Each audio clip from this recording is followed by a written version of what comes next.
Welcome back, Full Heel Podcast, and Feliz Dia de los Muertos to everyone. That's Happy Day of the Dead. For those of you guys that don't know what it is, go look it up. Joining me today, it is Ryan Dempsey. Hey yo, you have to open up different, so I'm gonna take the Scott Hall entrance this week. Yeah, I should have opened up with it. No, that No should have been a way. weekly thing. But how's your Day of the Dead going, Ryan? It was a fantastic day. Hanging out with the kids a bit. Just did a bunch of chores, errands, just my regular day off kind of shit. Watched a little bit of wrestling. Got ready for tonight. And now I'm ready to conclude October and the spooktacular fun that we had with Halloween Havoc. Yeah, well, it's fitting. Today is Dia de los Muertos, so it kind of does continue until today. So Dia de los Muertos, I guess, is a melding of native culture from Mexico with Catholic culture. Their dead spirits that they worshipped and gave sacrifices to became saints, and they color skulls with beautiful colors and have offerings of food and fruits and brightly colored stuff like that in order to invite their dead to their house to feast on the offerings and to celebrate their dead. It's very beautiful. Something I need to get more into. My parents just never really did it. They're I guess they're more on the Catholic side. The Catholic side doesn't really deal with like fucking death and shit like that too much. They try to hide that it exists. Yeah, it's kind of cool because it is something that I think a lot of the younger people might know from Coco. Mm-hmm. I know we were talking about it beforehand. I kind of got my first taste of the Day of the Dead from James Bond. In The a N64 game? It was one of the Daniel Craig, the last Daniel Craig movie. He's in Mexico City on the Day of the Dead. And there's a giant parade that they do, and that was my first foray into the Day of the Dead. And like I mentioned too, I went down that rabbit hole and started looking into it, and it was a pretty cool idea to me. The idea of honoring the dead as opposed to just honoring them at a funeral and remembering them, but to think about a whole family and to honor everyone. Mm-hmm. And then with my kids, like I said, we watched Coco, and now they have an idea of this culture and this idea, and it's something I feel like more people should do, not just like the Hispanic cultures. I think more people should adopt a way of. Actually, it's just the Mexican thing. It's not even Hispanic. It's just Mexican. Just Mexican. I feel like more cultures need to have more. I think more people need to have a celebration of the dead, Mm-hmm. not just like because funerals are always looked at as being like. Funerals are always viewed as being sad, right? The Irish, which is my background, wakes for us are,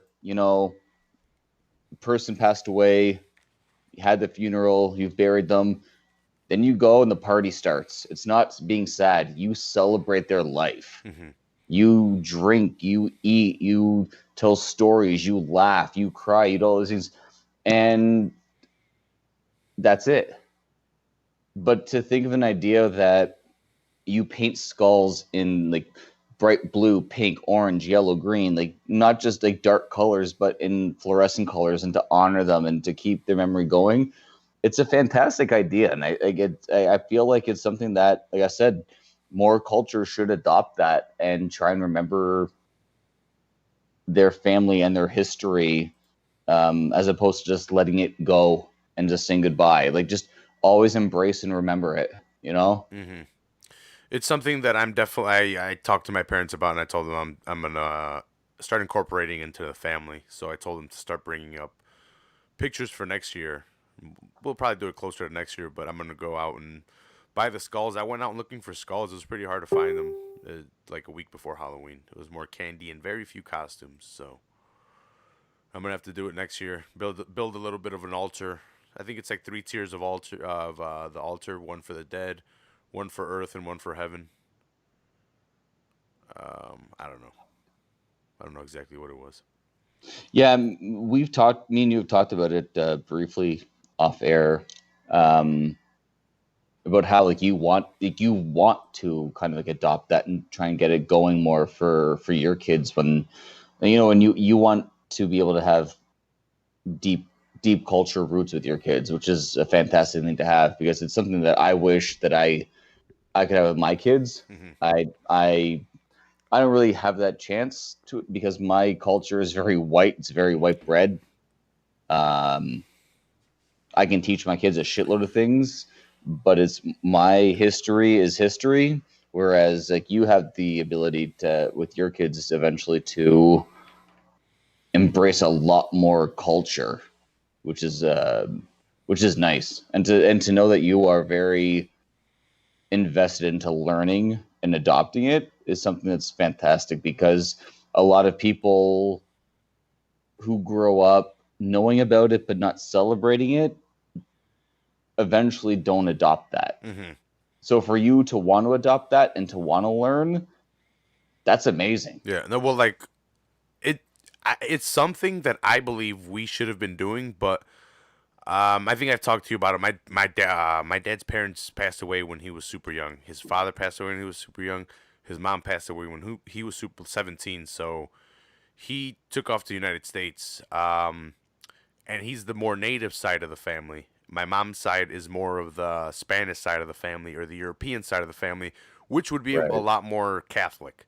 So I don't think their side of the family when it first came over here really adopted the Day of the Dead. It was more of the Catholic religion that the more I guess United States version of the Catholic religion, not the melding of the Catholicism and just the native whatever was there before. But Right. yeah, like I don't think my mom's side of the family really kept it up, and my dad came over here, so that they never really adopted it. And but they're super they're super Mexican. They're from the farms in the mountains in Mexico. My sister had a quinceañera. Whenever I go to Mexico, that's where I stay. I stay in the fucking farm. I I give I wouldn't say credit. I don't know.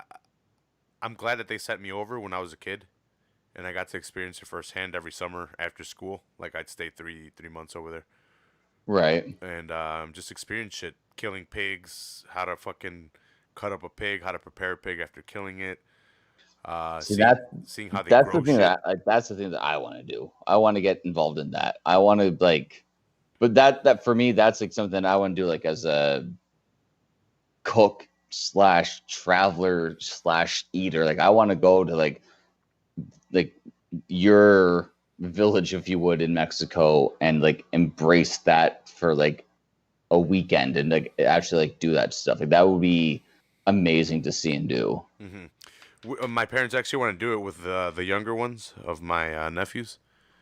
They want to take them to Mexico so they can experience and see what true poverty is, so they know what they have Oh, here, so they don't that's cool. waste what they have. Right, right. Yeah. To see what could be and what they have kind of idea. Hmm.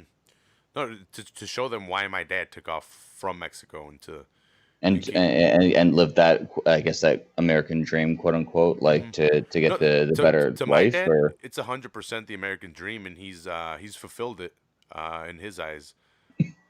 well, Um, 100% he has. I mean, like he's got the wife, the kids. I mean, Paid success, house, cars. He's successful enough that his kids aren't begging on the streets. You know hmm what I mean? Like there's a lot of people that, and that's the thing too. Like how many people that are like second, third generation, not even Americans, Canadians. Um, I work with people my whole life that I've seen fired, just don't work out. And then we get someone who's like, I have a dishwasher that works with me right now. He moved from Iraq to Canada 2 years ago. He's the fucking hardest worker I've seen in the past 6 years of working. hmm and because his family knows what the other side is, and it's something that people take for granted when they're born into something. Mm-hmm. Like people think that you're born poor in Canada, United States. Canada, there's a big difference between poor in North America. Well, not even North America, because there's a difference between poor Canada, poor America, and poor Mexico. Like that's all the same continent. Yep. There's a big difference, Mm-hmm. and that and it's there's a big global difference between poor that people don't understand. My first time going to Mexico was very humbling. We passed by broken down. They're not even. I guess they were houses, but they're made out of adobe and shit like that, and they're just like broken down and abandoned. And that's like a lot of it, and it's like on the roadside, and it's like what the fuck, and it's just a lot of that. And then, like I said, I'm from a farm on the side of a mountain, and the houses are made of adobe. You can literally see the hay in the grass in the sides of the buildings over there for depending on where you are. Like my uncle's a hard worker, so he's pimped out his house. Like he's put plumbing in it. Like he's actually put plumbing in for a lot of people. Like he's really smart. Like he came to the United States and learned a lot of shit, and eventually went back and he's living over there now because my grandpa gave him a lot or sold him a lot of the land. Right. So he's like, "Fuck it, I'm gonna stay over here." And he learned a lot of shit over here, so he just took it back over there, and he's crafty, saved his money, and bought stuff that it needed to do to pimp out his house how he wanted to. All he needs to do is just buy like the concrete or whatever, and he can build structures over there. He's like got like the structures to build. That's wild, man. Yeah, yeah, no, he's a smart guy, and people hire him for shit all the time. So they've definitely the American dream is different for people. That's why this whole and we'll move on right now. We'll get to wrestling, but like this whole political shit in the United States where it's red versus blue. To me, it's whatever because it at a certain level it doesn't affect me. My dad crossed illegally to the United States. Right. He's never asked for a handout. He's worked his whole fucking entire life. Worked two jobs at a certain point to get where he's at, and like I said, he's never asked for any help, and he doesn't fucking want any sympathy or anything like that. It was the American dream, and he fucking did it. Everyone's Yeah. dream is different, and that's why people vote the way they do. Some people are in different brackets of fucking money. So See, and that's the thing. Like, and the thing that amazes me is that the people, and I do agree with you. I don't want to go too political, and I do want to start talking some wrestling.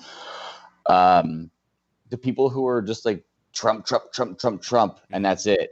And I was the same way for the longest time. I was a very conservative person, but I started looking away. Like, you know what? I will vote for, like, I'm Canadian, so my parties are different. I'll vote NDP. I'll vote Green. I'll vote Conservative. I'll vote Liberal. I will vote for what I feel I need to just say like Trump is the best and that's it, or mhm, in Canada Trudeau is the best and that's it.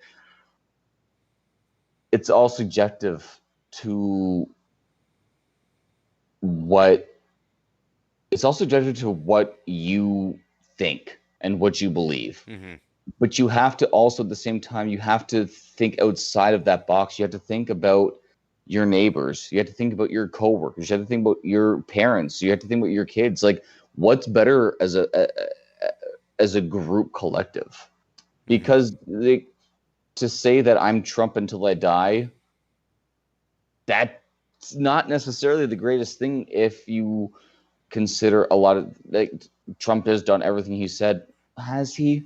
Well, Biden's going to do this and that. Will he? Don't think, don't assume. Just, you have to think outside the box sometimes, and you have to sometimes step away from being hard lines one way or the other. mhm. I Otherwise, you're going to get nowhere. I wish I could be a Democrat because I like a lot of their policies, but a lot of their policies are not put into place. And then they do screwy shit when they start manipulating who they want to put as their candidate, and that's where I'm out. That's not a Democrat. That's you're deciding who you want us to vote for at that point, and it should be the people that are voting for their Democratic candidate. I wanted Bernie Sanders. We also have Tulsi Gabbard. We have Andrew Yang. We have choices, Yeah. and they put whoever they want in every single time. That to Yep. me is they're controlling the system. And And to that's be the thing, honest, and that's the same thing with Canada because um, Stephen Harper was prime minister for 9 years, mm-hmm, and the Liberals were said, "Hey, you know what? Our next guy is Justin Trudeau." For listeners that don't know, Justin Trudeau's dad was prime minister from Quebec, and in a lot of people's eyes, he was very anti-French, despite being from Quebec. mm-hmm, He ruffled some feathers in Quebec.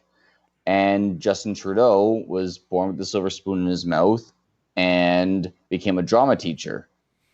But he knew politics because of his dad, so they kind of like slipped him in there, and he ended up winning the seat, and he ended up becoming prime minister, despite having little to no political background. He's now running the country, mm-hmm. and he's doing a shit job of it. But he's the face, and that's all that matters. And that, like you said, you have all these potential great people that could do change, but it's out of our hands. Yeah. And I think that this is the last time I'm going to say on it. If the Democrats start doing the right thing within whoever wins, I guess, because I think Trump wins again, to be honest. But if the Democrats were to win and we start doing the right things, they get my vote. But if they continue to fucking bullshit and do whatever the hell they want and give corporations fucking the rights of human beings, that to me is money, money, money. Screw you. Yep. We care about money. We care about our bottom line, and you can go to hell. You're expendable, and that to me is fucked up. Um, for the majority of my life, it's been Democrat, and we are where we are. So Yeah. Well, that's it, right? And that's the thing that too. Like a lot of people don't realize also the thing with politics. And this will be my last thing. It's always a roller coaster. It's always Republicans do this or conservatives do this. You know, I'll paraphrase it or make it better. Not paraphrase. Sorry, I'll make it easier. Left wing does this. Right wing does this. Right wing does this. Left wing. It's just up and down. Left wing, right wing, up, down, up, down, up, down. Doesn't matter who goes up, who goes down. It's always interchangeable. The left does a bunch of good. The right does a bunch of wrong. Then the right does a bunch of good, and the left does a bunch of wrong. It it's cyclical, no matter what. It's just who is paying attention at that point in time. all right, Ryan, let's get to talking what we were here to talking. Let's Um, spin the fucking wheel and yeah, make a deal. spin the wheel and make the deal. That was awesome that they brought it back I'm as so happy they brought that back. poking fun at WCW's spin the wheel, make the deal. Then they had a coal Well, and miners they've glove done, match. and I don't know if you remember, but WWE did that a couple of times. I want to say like on a Raw. Um, I don't think they did it on a pay per view. They might have done it like at a Survivor Series, maybe. But they definitely did it on a Raw where they did like and I think it was Eric Bischoff. I think it was in the early 2000s when Bischoff was GM that WWE Raw had a spin the wheel, make a deal, poking fun directly at WCW. So for them to do it here on Halloween Havoc was a lot of Mm-hmm. fun. I really appreciated that. And I know it was jokey, but it was a lot more serious because it was a joke that they had to spin the wheel. But Dude, in the the matches were set fucking too, awesome. like having like that fire hell glow kind of thing where Yeah. the wheel was with Shotzi was Mm-hmm. amazing. I love that a lot. Shotzi being the host was fucking awesome. I loved it. Yeah, if she's not gonna be a part of the actual program, having her host it, beautiful. Mm-hmm.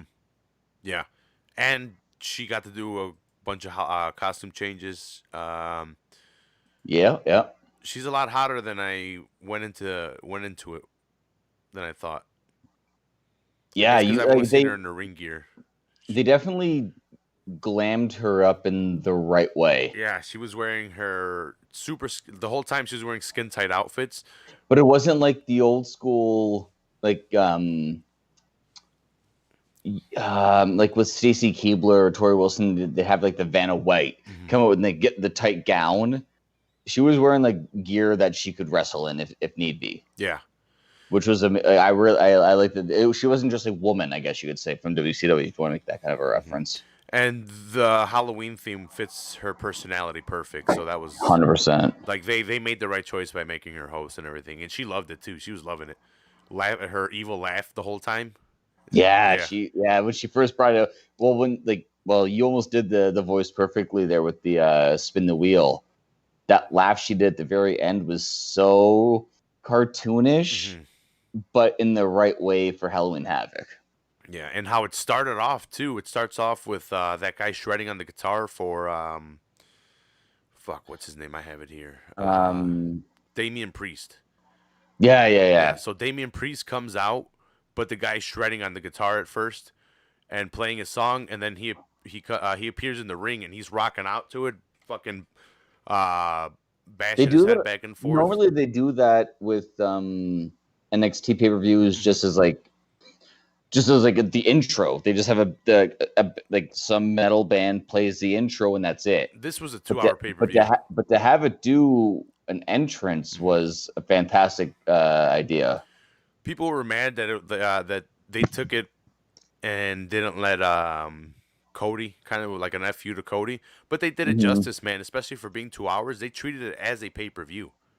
Yeah, they did, and they Halloween gimmicked it up, Mm-hmm. Beautifully, I loved it. and they they they they didn't do a bad job. Mm-mm.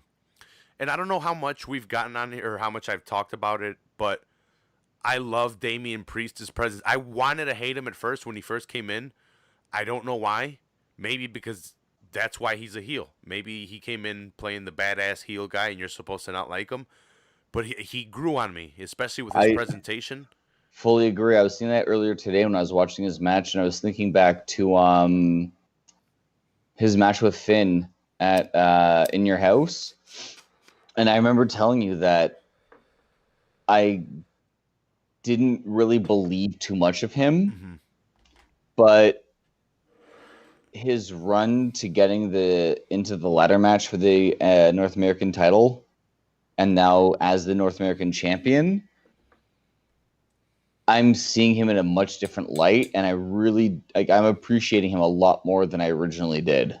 Yeah, no, so in different aspects of, well, not different, but in different pay per views, he's come out as like tributing different wrestlers. So one time he had the drip Mm-hmm. for Hall, and I think here he was doing the Stinger Splash, and they called it Yep. out as tribute to one of Yeah, his they mentioned favorites. how Sting was like one of his Hmm. inspirations, and that. Yeah, And I don't know who's doing it, or if they're doing it, or if it's creative, WWE creative, but these guys are getting not super creative, but they have badass entrances, like the Triple I H think that spitting of has the some. water. I was gonna say that has something to do with. I think it has something to do with Triple H Okay, because of the because spitting of the water walkout.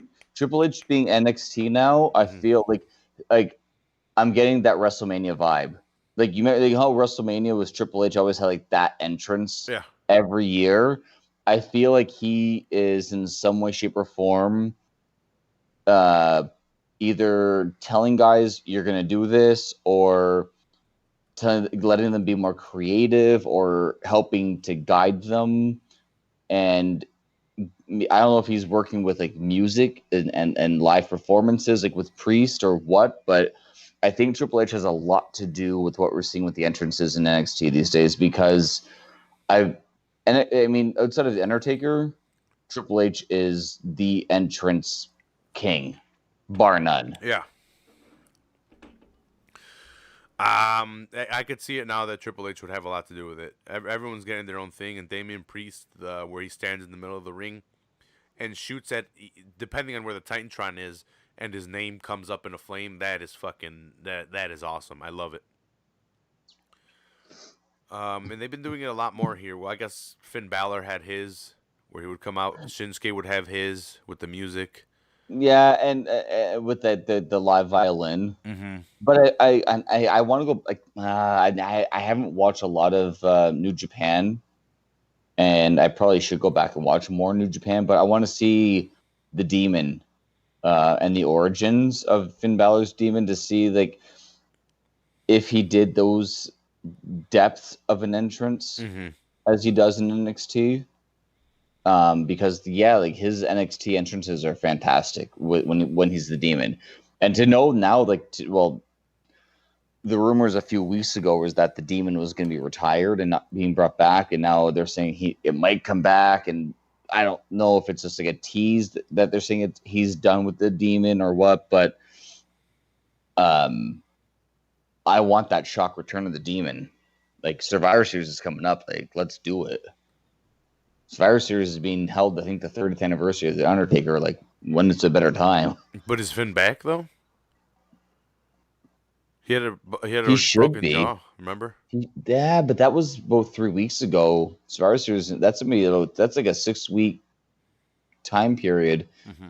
You could be able to give him something, even if just watch how he gets hit, and like because I mean Kyle O'Reilly's already back. Mm-hmm. Well, we'll see what they do for that. But yeah, but back to the match, like with the Yeah. entrances. I mean, even Johnny Gargano's entrance is fun, where he slashes the pumpkin. Yeah. So yeah, Going full heel. after this guy rocks out, Johnny Gargano comes out and slices a giant inflatable pumpkin. I would Yo, I could be wrong, but Johnny Gargano's coat. Did you get vibes of Beetlejuice. I was thinking Nightmare Before That Christmas. too. It was kind of a mix of both of them. I No. was kind of feeling like that Jack Skellington Mm-hmm. vibe when I saw that jacket. Yeah. Whatever, like I mean, whichever which way he went, it was a fucking good look. No, yeah, I definitely love the presentation. If they were gonna take Halloween Havoc, I think they really did it right. Well, we talked about it a couple weeks ago with Sting when he came out with like that dark orange and black makeup. And I think it was 95 we covered with the Yeti. Yep, 95 was a Yeti. Yeah, so I think like when we talked about Sting and Flair, when Sting came out with that face paint, like they kind of maintained that idea of the spooky, supernatural kind of stuff, if you would,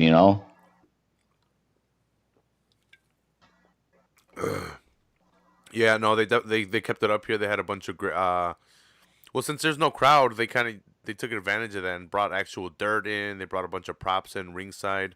They made the set look awesome, and it really played to the advantage of Gargano and Priest because they got to fight around it. They went backstage. I like the idea of that fence that they had too. It wasn't, like in past NXT, it was almost like a clear wall. Mm-hmm. They kind of had like that, like a fenced gimmick. I don't know if it went across all the barricade, but at one point, Priest and Gargano, I've drawn a blank all of a sudden, but one of them was going to kind of like, I think Gargano was going to slam, or Gargano was going to get slammed into the barricade. And you could see that it was more like fence, like Hell in a Cell. Mm-hmm. Oh yeah, So no, it was fence. So you're kind of like enclosed. It's not just like they made it almost like a Hell in a Cell throughout the entire thing too, which is kind of like a nice change. And I don't know. I like I've said, I need to catch up on things. Work's been crazy and shit, but I have a lot of wrestling I need to catch up on. Yeah, I need to watch some more NXT. I don't know if NXT's been doing this the whole time with the fence, but if they did it for just this one pay-per-view, it was a great idea because it kind of added that extra element of Halloween, having that hell fence. Then Hell in a Cell just wrapping up, I mean, it kind of ties into the main roster. But yeah, I think everything that they did for the aspects of this event was fantastic. And yeah, like you said, like these guys used the entire environment. Yeah, they were backstage using fire extinguishers. They came back out. They fought on the stage right by the wheel. That's where eventually it ended up finishing. But so this was the first time they spun the wheel, and they got, what was it? Devil's Playground. Yeah, Devil's Playground. So pretty much false count anywhere, anything goes, and that's what went on. Can do sticks, like I said, fire extinguishers, tombstones. Gargano got thrown through a wall. Yeah, but they wind up back at the top by the wheel, and it looks Yeah, like they ended up back on like the platform. There's like hay yeah, bales, yeah, yeah. kind of like very farmish because there was like a shed, like Mm-hmm. a yeah, there's like a shed and some hay bales and like a elevated platform around there. Yeah, so they're fighting up there, and it looks like Priest is gonna hit him with his. He's trying to set him up for his move, like put him up for the Razor's Edge, to toss him off the platform. But masked Scream guy comes and hits him in the back with a pipe. So he hits him in the back with a pipe, and Gargano doesn't know who it is, and it's definitely a dude. So it's not Candice, his wife. It's some dude. He looks shocked at who it is, and then I think he hands him the tombstone, or Gargano grabs a tombstone. He hands him the tombstone. And then he hits Priest with the tombstone, and I think Priest falls down off the platform with that. It looks pretty Yeah, he awesome. smashes him with the tombstone and like it shatters, and he goes off the platform and kind of like through the roof and through the wall of the shed, down below. Like the whole thing just shatters out. And I yeah, will say, this is the nerd in me that comes out, and because I notice these things, but you could see the tape of the letter X on the ground for the markers. So like the guy, like it's a famous thing for stage on TV shows. If they have a blooper, you're supposed to stand here. They have the X exactly where you're supposed to stand. So they definitely had the tape of where he was aiming to land, so he kind of knew. They didn't do a great job of covering that up, but that's just me, you know, nerding and being a little too picky on it. But the spot was fantastic. yeah. No, I thought they had a fantastic match. I'd probably give it probably 4 stars.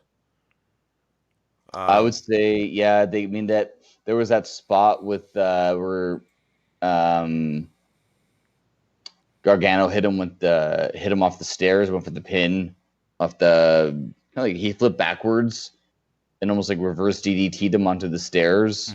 Oh yeah, yeah, that was pretty awesome. It was like that's just another fantastic move that they did. There's a couple kicks by Priest that were real or look super real on Gargano. Pretty sure they were real. Oh, they definitely did some. I feel like the Finn O'Reilly match has kind of reinvigorated some of these guys, and they're kind of going towards that Japanese style. A little bit stronger style. Not as extreme, but I think they're taking it and utilizing it a little bit. Yeah. It looks like it anyway. Yeah, so 21-minute match. Johnny Gargano picks up the win and the North American Championship. So we have a new champion here. First two-time North American champ. Yeah. And later on, his wife is Candice LeRae is going to take on Io Shirai to try to become. They're going to try to become the first NXT couple to hold championships. So stay tuned The for that. golden couple. Yeah, golden couple. Hunter and Steph. Santos Escobar takes on Jake Atlas. Santos Escobar is the cruiserweight champion, but the cruiserweight championship is not on the line here because Jake Atlas is a jobber. So if you don't know who he is, no one will blame you. 3 minutes 28 seconds. Atlas gets very little. He's dominated. Gets very little offense. I actually thought it was going to be a lot more of a squash than it was. Like when the match started, he did get some offense in, but not like a lot. when the match started and he landed that quick kick. I'm like, oh, okay, it's going to be in and out, minute and a half. Just finish it, go like move on to the next segment, kind of thing. But when there was kind of that brief back and forth, and like I was like, okay, like we're gonna do something with this. You had to show off the gear. That's why. That Ravens. You know what? I'm gonna say one thing. I was a little annoyed that they were talking about how, the Rey Mysterio gear, they kind of like made it seem like it was the first time since '97. Mm-hmm. They really didn't pay any knowledge to the fact that Seth wore it. Yeah, recently. Yeah, like they really made it feel like Ray wore it in '97, and now for the first time since, like no. Seth did it like a month ago. Yeah. I mean, this guy probably borrowed Seth's wardrobe for the match. It did definitely. It took the sting out of. Like, I almost wish that I don't know. I wish Seth Seth, wouldn't have wore it, to be honest, because it. well, I was just about to say, like, I wish Seth didn't wear it, but at the same time, I like the fact that Seth wore it for the match with Ray. I wish he would have But wore different colors, yeah, iconic colors to or Ray. yeah, do a different Ray outfit Yeah. if this was the plan. Like if they In hindsight, because it was awesome when it happened, but it does take the steam out of this. And then looking back at it, you're like, well, this one kind of makes more sense because it's Halloween Havoc. Yeah, well, that's it, right? Like knowing that now it's Halloween Havoc, and this is what Sting did 23 years ago. Almost. I mean, it almost hit the day. Mm-hmm. But he did have some pretty badass face paint. He had Dia de los Muertos face paint along with his Yeah, two and I goons. noticed that too. Yeah, like I noticed when he had that skull, Mm-hmm. my first thought was that he was paying homage to the Day of the Dead. Mm-hmm.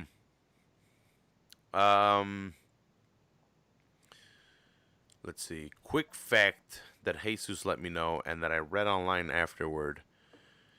Did you know Shotzi Blackheart sells her poop? Or pictures of her poop? No, I'm not telling you to buy it or anything. I was gonna say, Raph, Christmas is coming, so I'll hook you up with something nice this year. And I'll pass on that. But I don't know. That's kind of weird. If I had a girlfriend, I don't know what I would do because it's money, and like, just don't. It's a gray area, We'll right? get you your own office, and I just won't go in your office, and you do everything in your office. All right. Yeah, We'll get you a you bathroom in your office, and I'll you never go lock in there. when that door's locked. You have between the hours of 2 and 4. Wait, you see this on Anything air sign I got you? Yeah. Put it on when you're doing your stuff. after that, all good. No help. I'm watching the And kids. You do your and don't shit. I mean, you do your and stuff. yeah. And don't tell me what not to Google because Yeah. then I'll Google that. Yeah.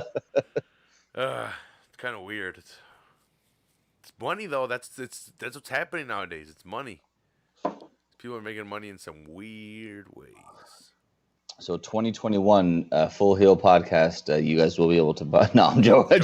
Join the Patreon. There's gonna be pictures of my poop up there. And we'll be selling fingernail clippings, Dirty socks. What do you guys toenails, whatever boogers. What do you guys want? Pubes? We got plenty. Crazy. Oh man, what the fuck people will buy, right? Yeah, if you're a hot girl, they'll buy anything, dude. So we got to get you a girl co-host. So yeah, right. That's down to do it. And again, she gets her own office and does it away from me. Yeah, and we don't request any knowledge. But we want the money. But we want our cut. Where'd the card go? There Um, it is. Okay. all right, let's move on from poo talk. But she does that, just so everyone knows. Sells pictures of her poop. Did we? Oh, that's the one thing we did skip was the Pat McAfee segment. Yeah. We did skip that where Pete Dunne. Good thing you brought it up. Pete Dunne. So Pat McAfee helped. He helped these two guys win the tag team championships. From Breezango, Lorcan and Birch. Yeah, he pushed Fandango off the top rope. He was masked, and these guys got the win. And he came out with them and started talking shit to Undisputed Era. But this is a 2-year thing because don't forget that Pete Dunne was betrayed by what's his name? So Kyle O'Reilly comes out. It's Kyle O'Reilly comes out. Yeah. To confront them, and it's just him, and it's 1-on-3, and Pete Dunne comes out, and we all think Pete's coming to help him. He comes with 2 chairs.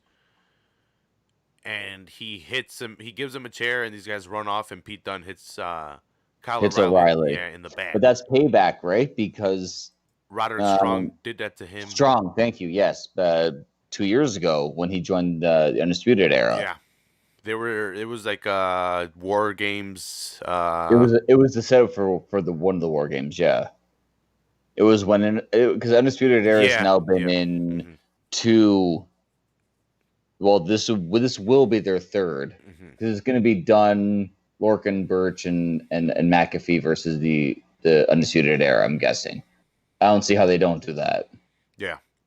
Um, but Pat McAfee cut it. Listen, for an NFL fucking punter, this dude cut a fucking promo, dude. Look, I don't like the guy, but he's doing something I right. I don't like him, but Hmm. I'm starting to like him. That's what makes me sad. Dude, I don't like him, but he put on a fantastic match in his debut. He did. One of the best I've seen ever. Well, for a With non-wrestler, yeah, like exactly. for a guy that actually had for a guy that had a career doing something else Hmm. like that, I'm buying into what he's selling right now, and I'm kind of excited to see what happens at War Games because no way that there's no way that he's not involved heavily, right? Hmm. Like he's now helped these guys win the tag titles. He's got Pete Dunne on his side, and Pete Dunne like crushing the fingers. And that stomp that he did on O'Reilly looked brutal. Like it almost looked like he stepped on his elbow. Like Yeah. they the story that they're having Pat McAfee tell right now is really good. And I say this every time me and you talk. I wish there was a fucking crowd for these segments, man.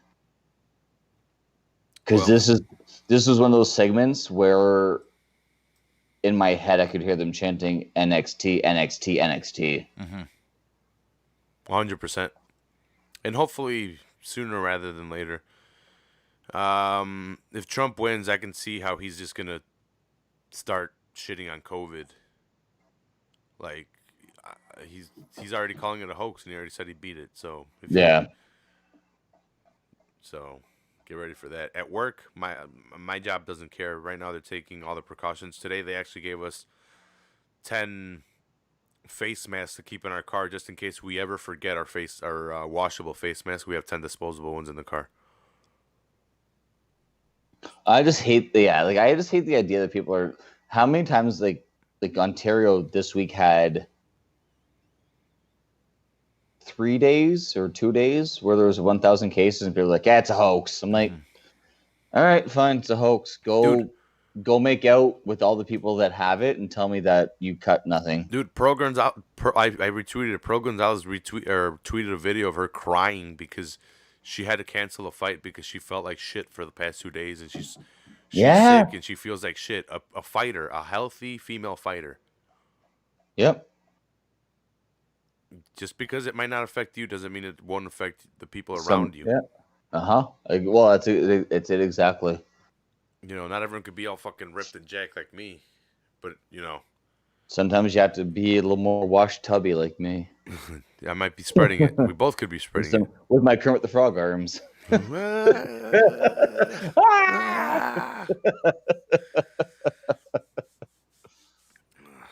Yeah, we're just taking precautions at work. We have to anyway. Actually, he did that Well, because there's been more cases. That's all I'll say. At this was work, a that couple was more my cases. biggest thing is the fact that I'm in food service, right? So Hmm. if shit gets shut down, like I might do pickup and curbside Hmm. and delivery, or I might be shut down. Yeah. So regardless what you think, I kind of need to work. I got Yeah. kids, baby. Yeah. You got kids, bro. Hot times, baby. I got Yeah. kids. No, for us, if too many of us go down or they make a shutdown, we can't get out orders. Clients will go to somewhere else. That's it. Hard times are coming, baby. Hmm. We got to keep on going forward. We're all sons of plumber these days, baby. Let's see. We kind of skipped over the little segments, but I guess it makes sense. There was little segments with Karrion Grimes. Oh yeah, with him and Regal. Yeah. So Him Regal's not one. It was like a Firefly Funhouse kind of it thing. I was forget what a it was. Haunted House of Terror match. That's it with Dexter Loomis. Yes. So they have like two segments before or after the commercials in between these two matches that we talked about. And Cameron Grimes, Regal's trying to convince him, or not trying to. He's telling him, "Why aren't you at the parking lot? There's going to be a car for you." Oh yeah. Yeah, That's right. a van pulls up and fucking Michael yeah, Hayes. Michael Hayes pops out doing his fucking Doot weird doot hand doot thing. Yeah, do. Hey, doot I doot. got no deal. I got this haunted house over here. Um, but you actually couldn't hear him that well. The audio was really off for that. It was really terrible. Like it almost reminded me of like one of those like early '80s or mid '90s kind of horror movies because of the fog machine and all the darkness. Mm-hmm. They really wanted to make it sound more distant, but they did a bad job of making it sound too distant. Yeah, I popped, but I couldn't really hear what dude was saying.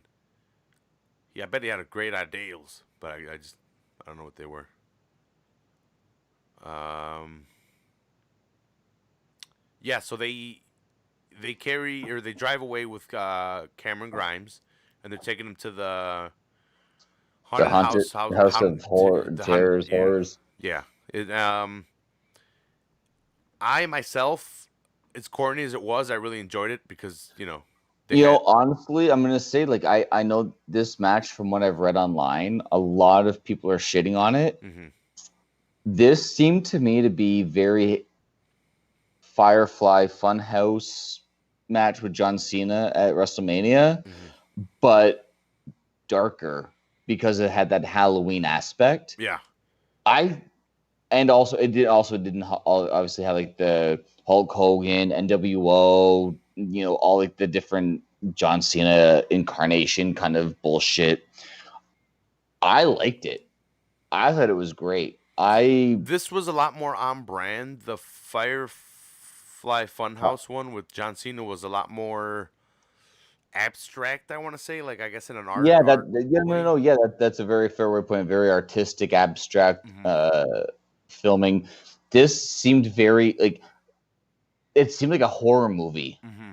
There Yeah. was a lot of fog, the houses, like the even like the shots when you would see like the windows and the door and the fog on the ground. It just seemed so Halloweeny. Like it seemed very perfect for what we were watching. Mm-hmm. And a lot of people are shitting on it, and I don't get why, because it dovetailed in the ring eventually very well. Yeah. Yeah. So it goes from a house where there's a ref in the looking at the corner, and Cameron Grimes is like, "Hey, what kind of match are we having here, ref? Is it a submission match?" And then he taps the ref on the shoulder, and he turns around, and they do the pop scene at the screen, and the ref's like, "Ah, all fucked up." So I thought that was pretty cool. Um, does is it? Does lady zombies are chasing him outside? Oh no, she's in the shower, and Grimes starts getting naked to Yeah, pretend yeah, like he's yeah, going in. They're like, "Oh yeah!" And he starts taking off his vest and his hat. Yeah, yeah. and he opens up the shower, and it's the lady doing the backwards walk that The back, like Bray. well, I didn't even think of Bray. I was thinking Yeah, Exorcist, yeah, yeah. because I was it's the exact same thing, but Hmm. my thought was I didn't even think of the old Bray Wyatt walk. I was thinking the Exorcist, but no, you're 100% right. Yeah. Well, they definitely got some professionals to do it because later on we see how contorting they get and how flexible they are. Oh, dude, those zombies at in the ring when the match actually happens is Yeah, ridiculous, eh? yeah. I might take a whack at him. Smash, smash. Even with all that makeup, just put a bag over the head. Why? Why? You're not into the dead? No, not Oh, that much. yeah, into the necrophilia? No. I don't want to The, get the, what is it?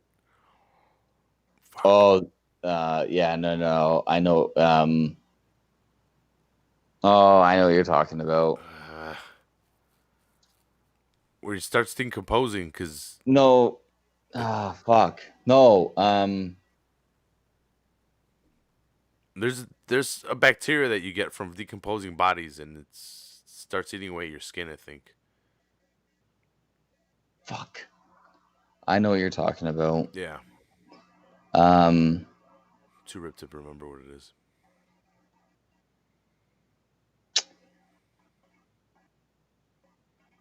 There's been weird cases of it. People like that work as morticians Yeah. and prep No, the I know. bodies. It. Fuck, man. I just started listening to this serial killer podcast, and they were Hmm. talking about the Green River Killer, and they talked about that's fuck. Um. Mortician. God damn it. I can't think of it. But yeah, I wouldn't mind taking a whack at them. Speaking of taking a whack at, I wouldn't mind taking a whack at either one of these ladies in the next upcoming match. Yeah, I give up. Huh? I agree with you. Let's just move on. Yeah, we had Rhea Ripley taking on Raquel Gonzalez. Listen, Rhea Ripley, I was so pissed off, and we talked about this at WrestleMania Mhm. when she lost the strap. She does no wrong, man.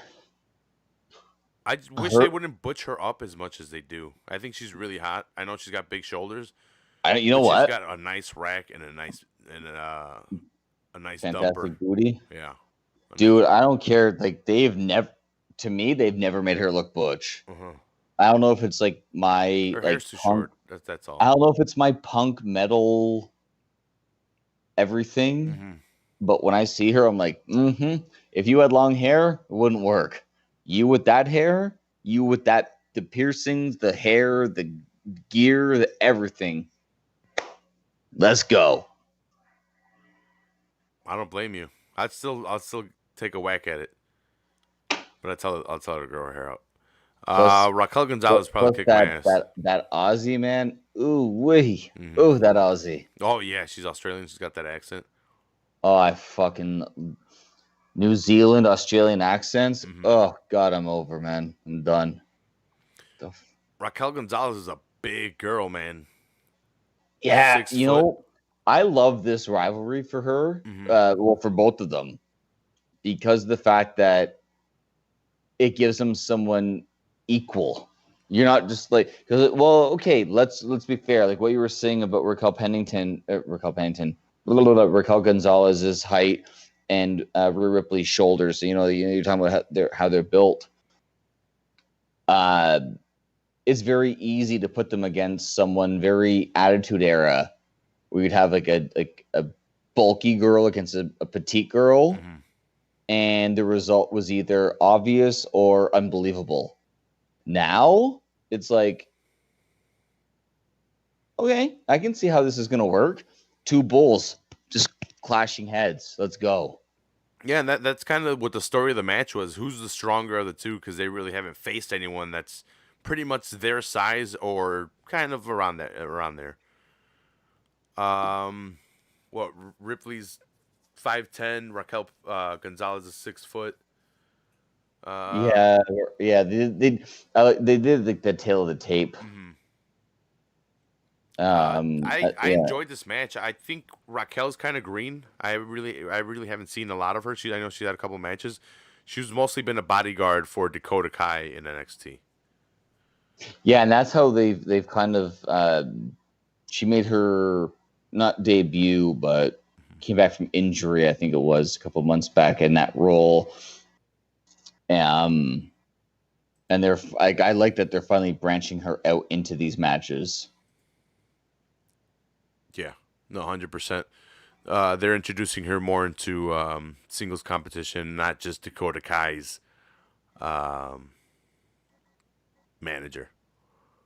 Yeah, They gave these ladies 13 minutes, and and there were some hard spots too. mhm.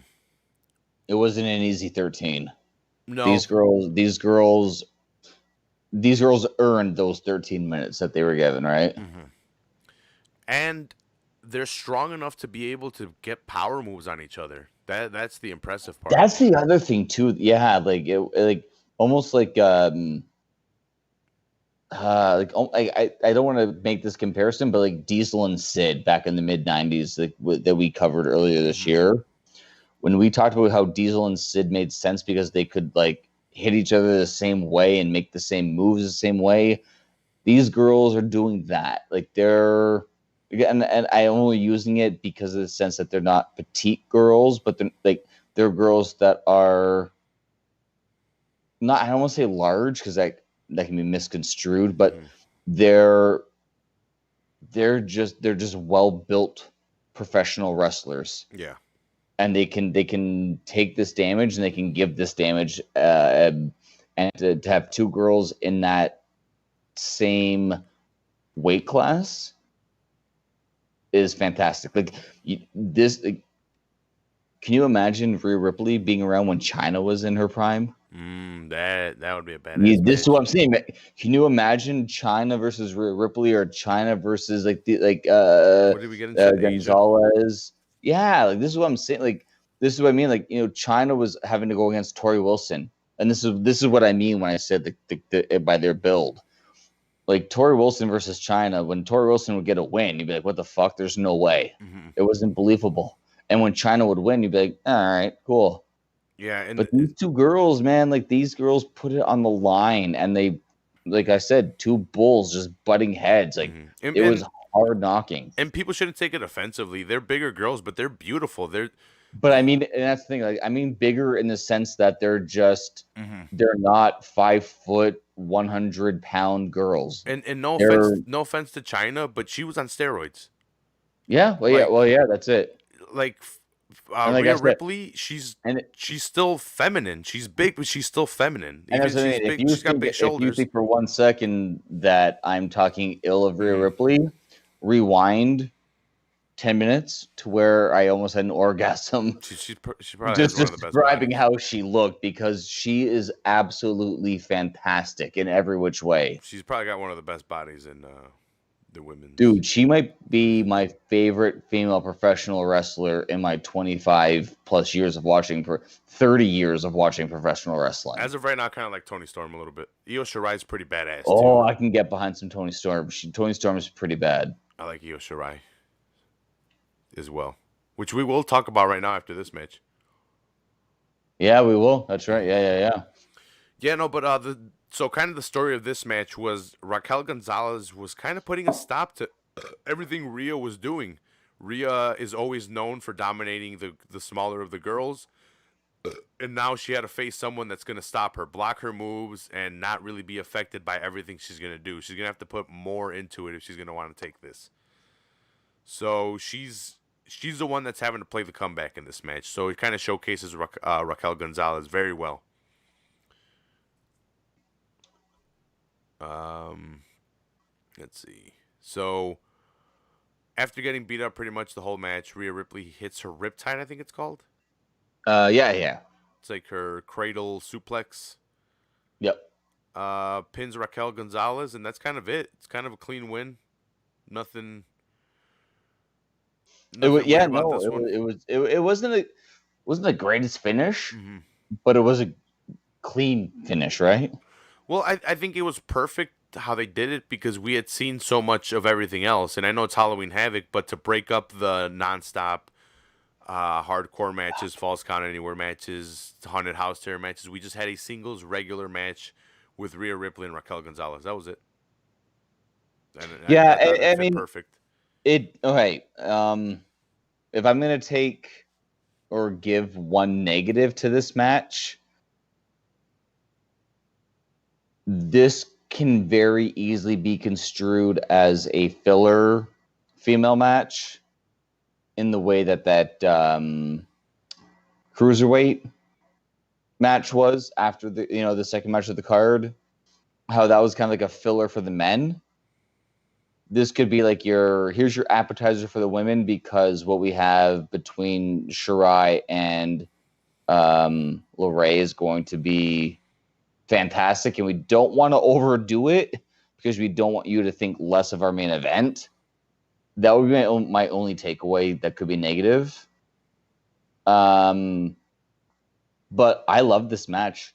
This No, was it very. was a badass This is. match. I don't think. I would give this match 4 stars, 3.5 stars for me personally, and I would want to see this. I could see this being like not necessarily like an every week rivalry, but give me this now. Give me interference at War Games.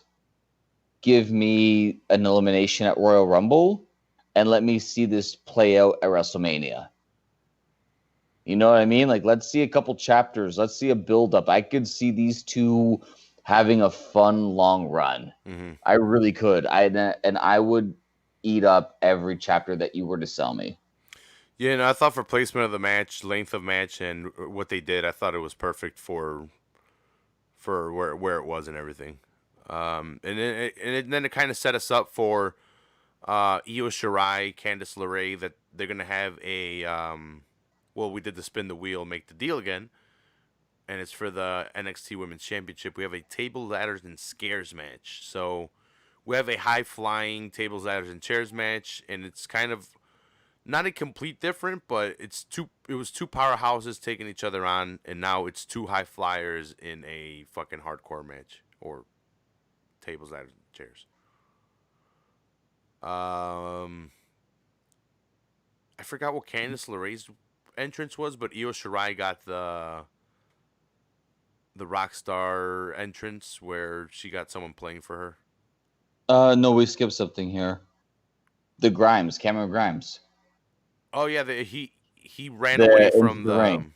Yeah, he ran away from the haunted house, and they had the match aspect of it, which was a quick match.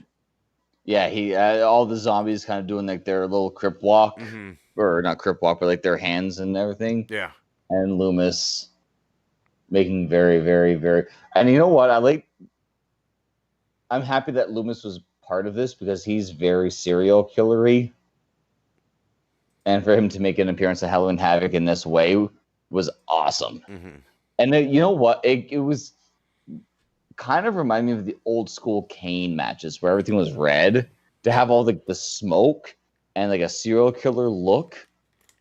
I'm gonna get a Coke real quick. I'll be right back. Yeah. Do think. So like having like the serial killer with like that mustache and his hair, Dexter Loomis, and I think I've mentioned this on past episodes. How he's very serial killery, and now to have it come kind of full circle at Halloween Havoc just made perfect sense to me, and I'm happy that they did what they did. And like we talked about with the contortionists, the way that they were walking, I loved each and every minute of it. Could not get enough. Yeah, no, I didn't see a lot of complaints, but I don't know. But I'm a Dexter Loomis guy. Like I'm buying into him. I want to see more of him. Mm-hmm. Jesus, I think, said he had the same gimmick before that. I've never seen him before this, so I don't know. So Jesus is a juggalo.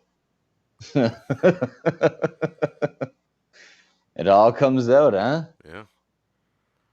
No, I joke. Yeah, so that set us up for the Io Shirai, Candice LeRae. Yeah, I don't remember Candice LeRae either. I think she came out just with like the butterfly wings, didn't she? Or am I thinking of something different? I feel like her entrance was just very plain and normal. I don't think she got anything special. I don't recall. Like I'm drawing a blank, and I just watched it like an hour and a half. No, not an hour and a half ago. We're talking an hour ago. I watched it about 5 hours ago, and I'm drawing a complete blank on her entrance. Shirai had an entrance and a half. Yeah. But yeah, no, Shirai's entrance was a lot better. 100% better. I can find out what it is, but it's gonna take me a second.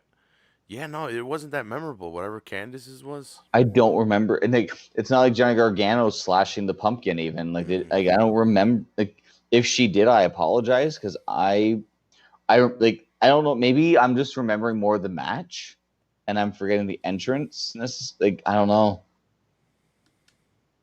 The match was pretty awesome. dude, for the first, okay, I want like when you work a match for the first time against someone, it's hard. But when you're at a classic Halloween title pay-per-view and it's your first TLC match, well, I guess this was a TLS, right? Tables, ladders, and scares, they called it. Mm-hmm.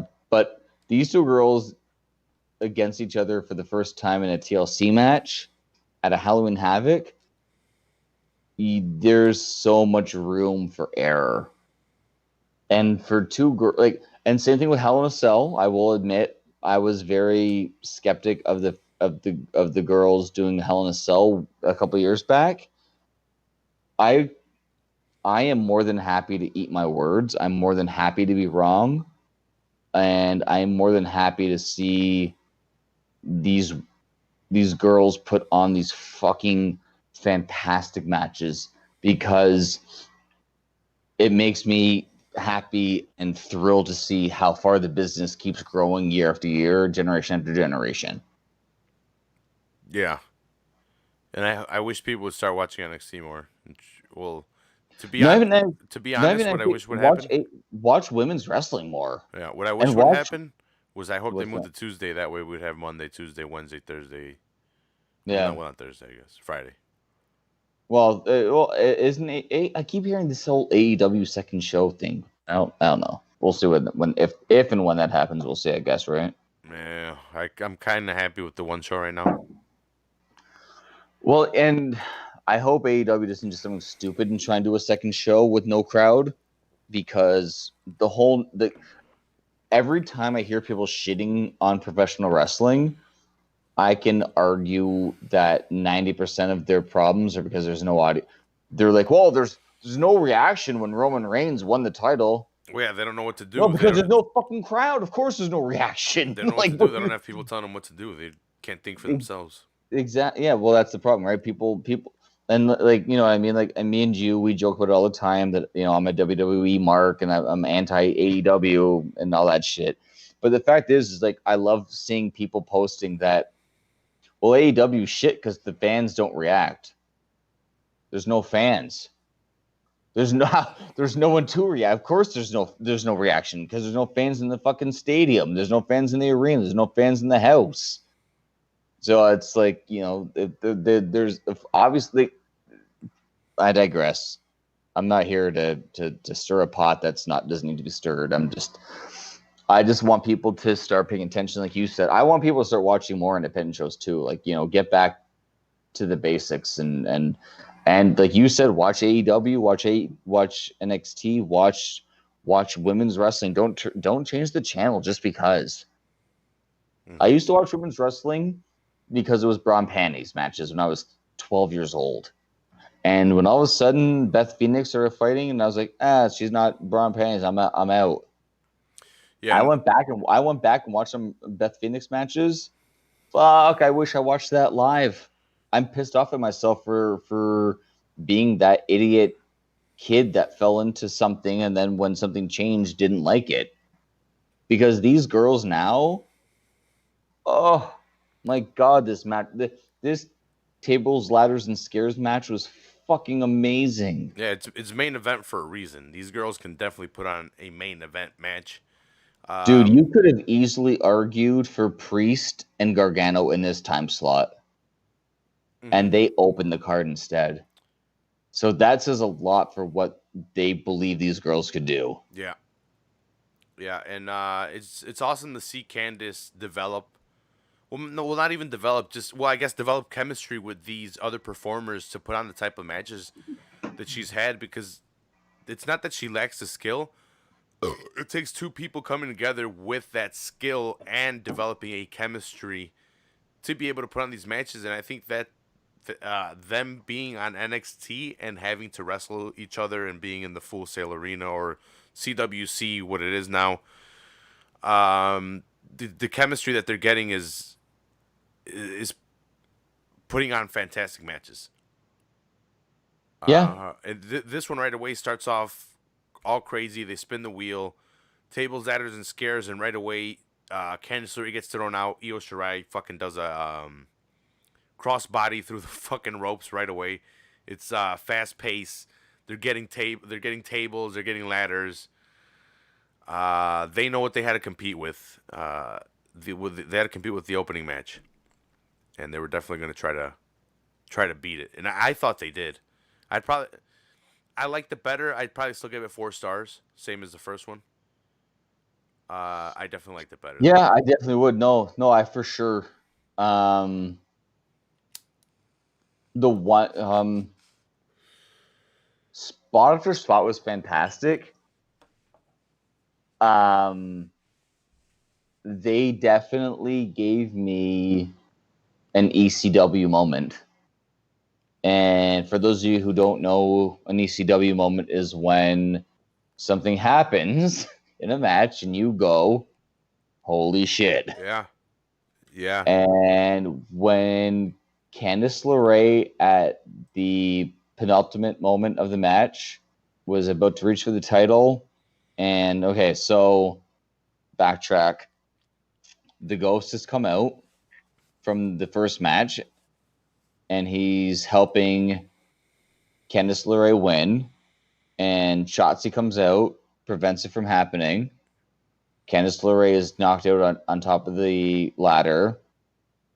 She starts reaching for the title, and Iro pushes the ladder, and LeRae goes out of the ring, over the top rope, from on top of the ladder, through a ladder on the outside, a la Jeff Hardy at WrestleMania 23 with Edge, I want to say. Yeah, Candice took a bump. Holy shit. What? Like that, I'm just saying it and picturing it happening. I can't believe like I saw Candice LeRae do that. That was fucking amazing. I can't believe she did that. Yeah, and for not using as much area as Gargano and Priest, these girls did a lot with what they were using. The table spots. Candice threw a monitor at Io, and it looked worse than it was. It hit her in the shoulder, but it looked like it hit her in the face. Io sold it really well. They brought out, I want to say, 4 or 5 ladders. I know they set one up from the final one. They set one up from the announce table to the ring. That was the final one. But we also had 2 tables with outlines in them where they both went through it. Candice did like a twist of fate. Yep. Yeah. And I think that's when the ghost guy came out again, the scream guy with the mask. With the yes, the Ghostface Killer. Yeah. No, but that's Wu Tang. Ghost. I think it's just Ghostface. I think it's his name. Ghostface was that guy from Scream. Yeah. So he comes out after that, and he carries Candice to the top. Shotzi stops it, and we see Io push her through. Well, not through, but we see her push her onto the ladder. And push the ladder over, and she goes off the ladder teeters over, and she goes.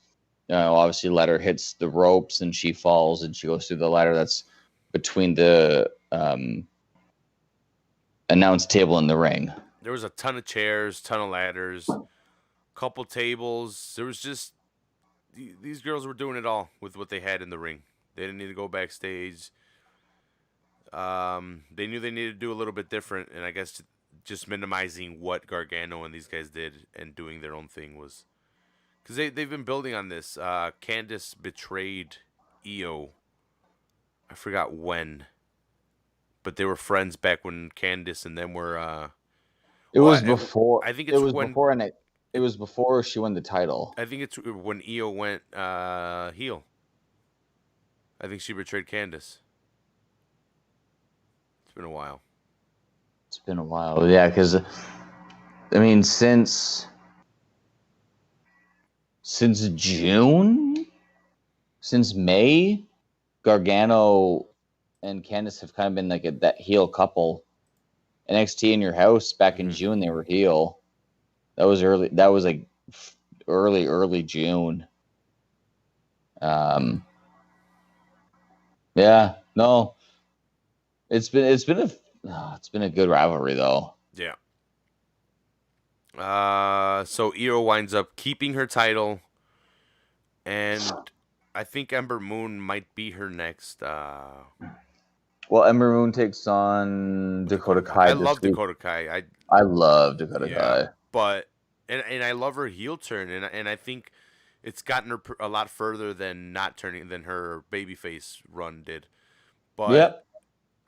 Ember Moon coming back from injury, she was main roster, dropped back down to NXT, and she's still popular. But I don't think they knew what to do with her in the main roster, and I think it's a great move for her to come back. Former NXT champion, and I think her and Io would have a incredible match. I think their I mean, styles will. and she was out for It was a neck injury, I think, or something. yeah, but she was out for like a good year almost, like a year, a year and a bit, or just We haven't maybe seen from her in a while. she when she came back, the people were shocked when she came back because like there was rumors that it was career ending, and it was very, very, Yes. very, very low key after that. You didn't hear anything, and then all of a sudden she comes back, and you're just like, whoa. Speaking of career And ending, don't know, Paige. Fuck you, Paige. yeah. So what do you think about that? So You pay know, so okay. The WWE put a time limit on their performers to sign over their rights to their social media stuff, or stop doing it, or stop using the name. Use your own name, which I understand. But here's what I kind of find fucky. I think WWE is paying Paige to stay on payroll. I think she might be able to wrestle. I think it's the whole Daniel Bryan thing. I think doctors have told her she can wrestle, and WWE well, doctors have she told her she can. can't. I've already heard rumors that she's cleared. Me too. And I think I've WWE heard, is paying her and not to. I heard this a while back. I don't know any reasoning. I don't know any truth. I'm not here to, say truth or false. Mhm. But I've heard that she's cleared and good to go. I've heard that as well. For all we know, she just doesn't want to do it anymore. Because don't forget, she was professional wrestling at fucking 14 years old. What I think it is, I think she's cleared, but I don't think WWE wants to risk her getting injured again and it being ending. So I don't think their doctors are clearing her. I think her doctors are clearing her.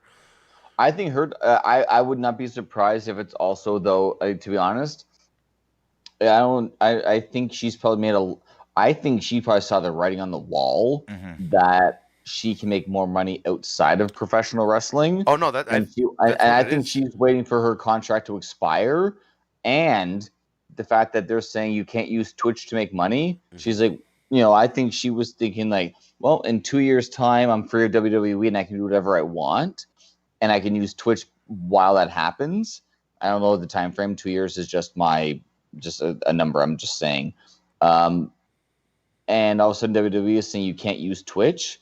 And now her thing is, well, fuck you. Like, now how am I going to make an income? Listen, if you have a contract with WWE, you have an income. Yeah. You're She good. wants more, though.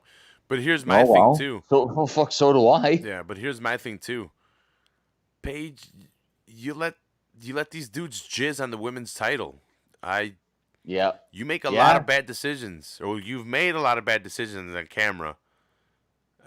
Who's to say you don't need monitoring while you're using WWE's name on platforms of social media? Let's think about this, right?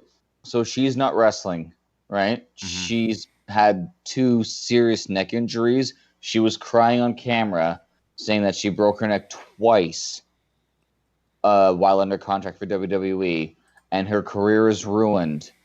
And now she cannot use her Twitch, and how's she going to make money? Where did she get the money for them titties?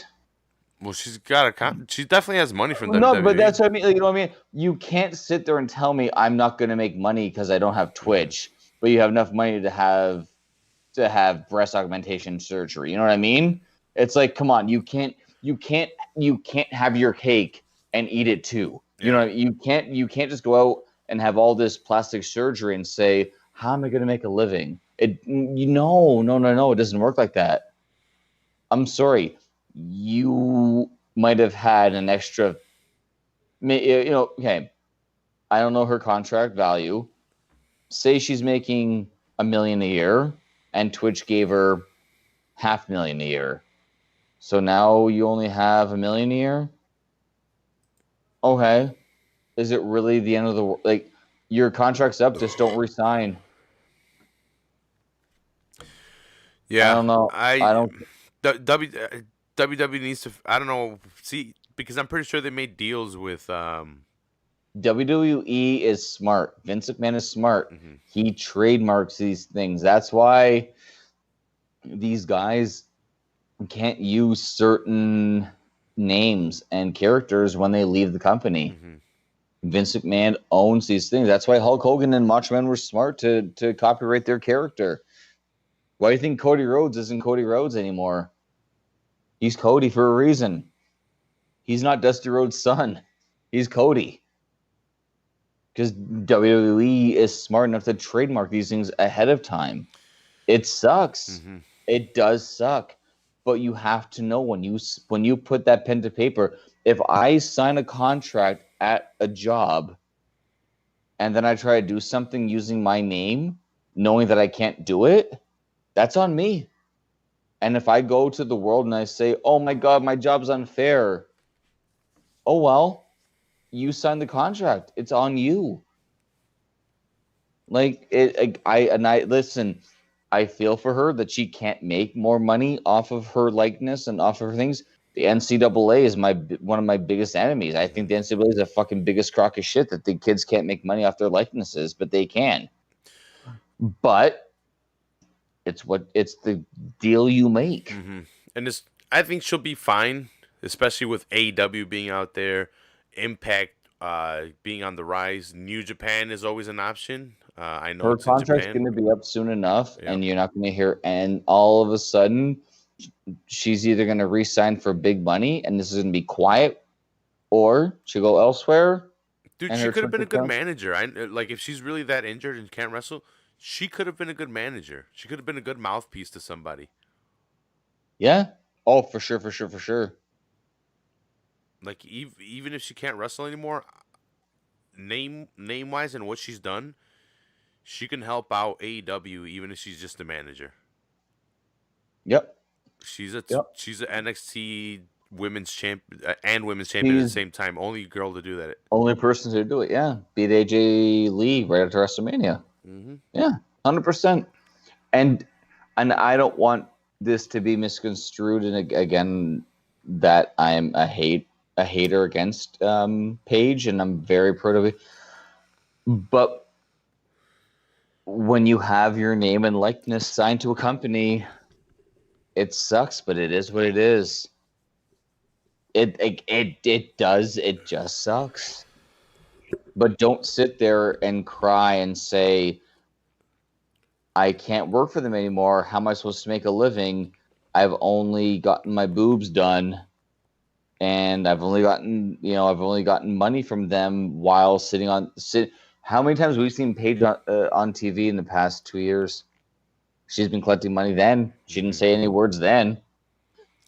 The only time you heard Paige talk in the last 2 years was when her family was brought up under sexual abuse charges. She had a movie made about her. She'll be fine. Yeah, for sure. The fucking Rock was in the goddamn movie. Yeah. Um. These girls had a fantastic match. Great hardcore match. Great ladder match. Io Shirai winds up winning the match. Pulls down the title. Here's one for you. Going forward, Eero's probably going to hold the title into Royal Rumble, probably, right? That's arguable. I don't think she'll drop it at a random NXT event or at War Games. She'll probably hold it to Royal Rumble, WrestleMania, like one of the two, probably It would be at this smart. point. Who is there? Someone that really do you think they go the Rhea Ripley, Raquel Gonzalez angle? Is there someone that kind of jumps out to you? Think they can take the title from her right now? Because Tony Storm came back a couple do you weeks think that ago. do you think that they do the dumb thing and try and promote her to Raw? Tony Storm? Shirai. Do you think Shirai? they? Do you Oh, think they? they Do you dropped the think? title? You think they're gonna? Because I was looking. I'm like, we I had like I wouldn't. I'm looking at the women's roster was very dominated in a very smart way, very dominated by Bailey, and I think that Bailey only dominated as long as she did because Becky left. Mm-hmm. And I think that that's why Bailey got the extra 6 month run. Um, outside of Sasha and Bailey, there's not a whole lot in the women's division that excites me, and I'm nervous of what they may or may not do. Mm-hmm. And I'm looking at girls like Bianca Belair, Rhea Ripley, Angel Gonzalez, Raquel Gonzalez, um, Asuka, Shayna Baszler. Like, there's a lot of girls out there that can do some stuff, and they're just not doing a lot right now. Even like the biggest thing in the women's division on the main roster is when will Lana go through a table? I can't believe Lana got the last spot or one of the spots on the Survivor Series team. That was stupid. I don't know. I think WWE makes some stupid decisions, and it's probably going to be another one where they bring up Io. They'll probably drop the title, bring her up, team her up with Asuka. They're like, oh, well, they're both Asian. Let's team them up. And it's like, well, you did that with the chick that left, Yeah. which they'll do. They're going to do it. They're going to just watch.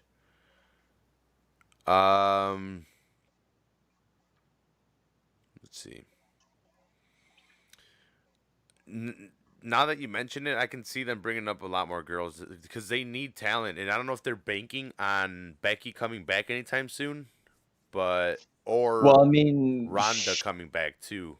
well, But that's still not Ronda. enough. The news has been broken that Ronda and Travis Brown have been training for professional wrestling. She's, Um, she's playing the heel card. Like people are like hating on Becky is Ronda. I get it. still Becky is still pregnant. Hmm. So I mean, Becky's gone for 2021. Yeah. Don't expect Becky until July 2022 at the Hmm. earliest. As a parent, Becky's going to be taking, if she gives birth in January, February, she's going to take a year. And then after that year, she's going to get back into ring shape. So, I mean, you're looking at a long time before you see Becky Lynch. So they need to figure Ronda's, something up or out. Sorry. like I don't know what to do with the women's division. This is why I asked that question because I'm very nervous that they're going to push Shirai in the way that they pushed past NXT Women's Champions and push them into that Raw time slot or SmackDown time slot too fast. Mm-hmm. Well, I think we can all agree that it's they don't know how to handle talent when they bring them up to the main roster.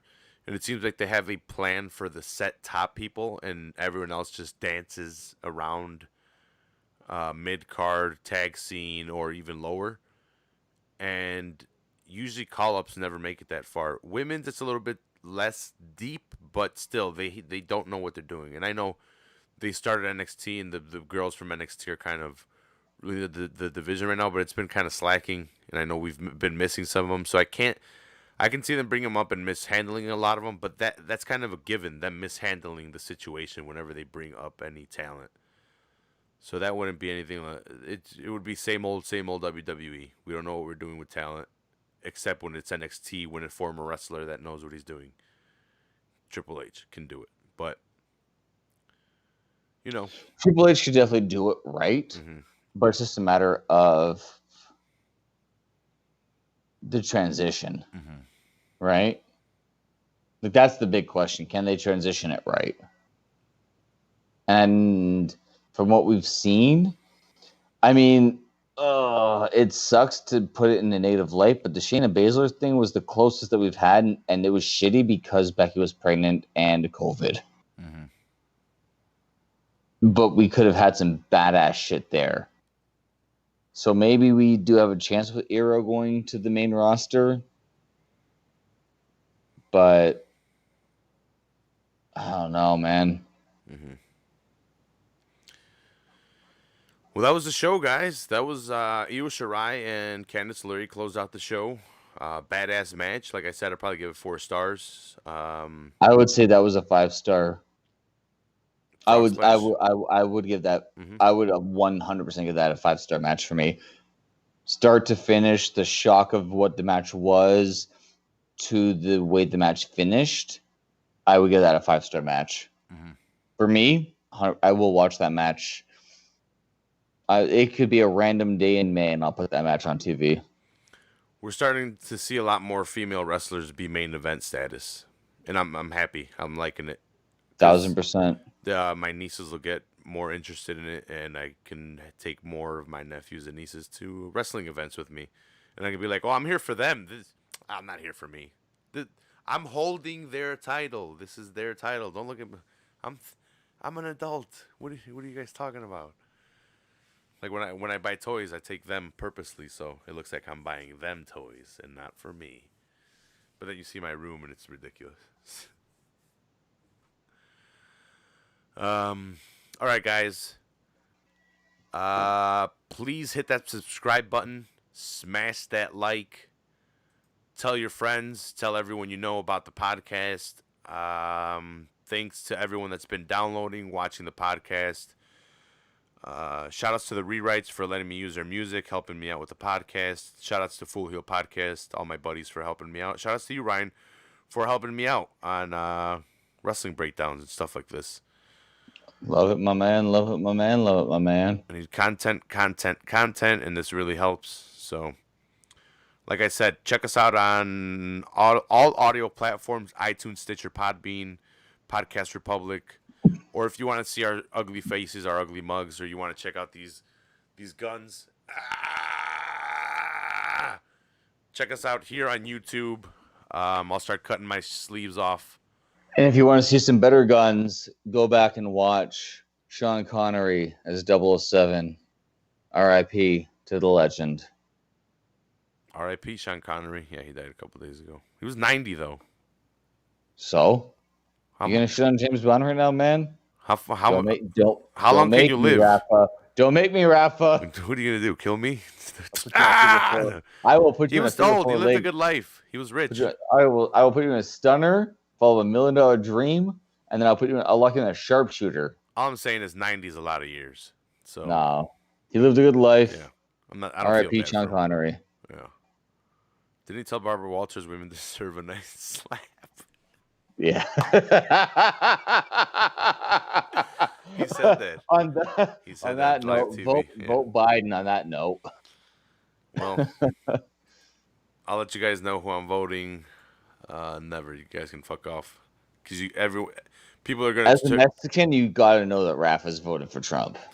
People are... Rafa's paying for that wall. Whatever side I vote, I make enemies on the other side. So, screw you. If you want to know who I vote, kiss my ass. And let me bring up the song. All right. We'll see you guys next time. Smash that like, subscribe, and peace out, guys.